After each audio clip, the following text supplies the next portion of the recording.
নমস্কার বন্ধুরা, আমি তাপসী। আপনারা দেখছেন ডিম গার্ডেন। আর আজকে বলবো তোমাদের সম্পূর্ণ জৈবভাবে বাড়িতে কিভাবে নিমখোল তৈরি করবে। দেখো কত সুন্দর নিমখোল আমি তৈরি করেছি। এটা একদম বাজারের থেকে অন্যতম, কোনো রকম কেমিক্যাল ছাড়াই এই নিমখোল তোমরা বানিয়ে নিতে পারো বাড়িতে। এইরকম যদি গাছ থাকে কারো বাড়িতে বা আশেপাশে, এরকম নিম পাতা তোমরা পেরে নেবে। নিম পাতা পেরে নিয়ে এই নিম পাতা ডাঁটাগুলো থেকে পাতাগুলো ছাড়িয়ে নিয়ে রোদ্দুরে শুকিয়ে নেবে। এরকম 4-5 দিন শুকোবার পর পুরো একদম ঝরঝরে হয়ে যাবে শুকিয়ে।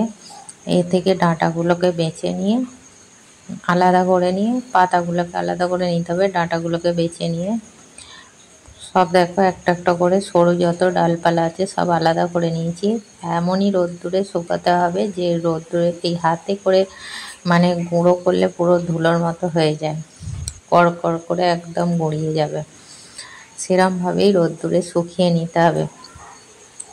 4-5 দিন শুকিয়ে নেওয়ার পর এগুলিকে পুরো বেছে নিয়ে পাতা আলাদা ডাল আলাদা করে নিয়ে, এই দেখো বন্ধুরা, আমি এরকম হাতের উপরে গুঁড়ো করলে গুঁড়ো হয়ে যাচ্ছে, কত সুন্দর।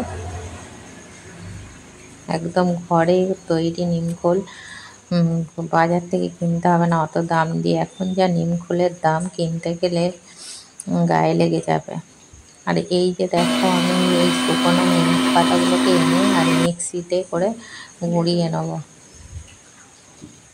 মিক্সিতে দেখো গুঁড়িয়ে একদম ধুলোর মতো করে নিয়েছি, কত সুন্দর তৈরি হয়ে গেল নিমখোল। চাইলে তোমরাও এইভাবে নিমখোল বানিয়ে নিতে পারো বাড়িতে। আর এটা সম্পূর্ণ জৈব, আর এটা প্রতিটি গাছের পক্ষে খুবই উপকারী। ভিডিওটা যদি ভালো লাগে একটা লাইক দেবে।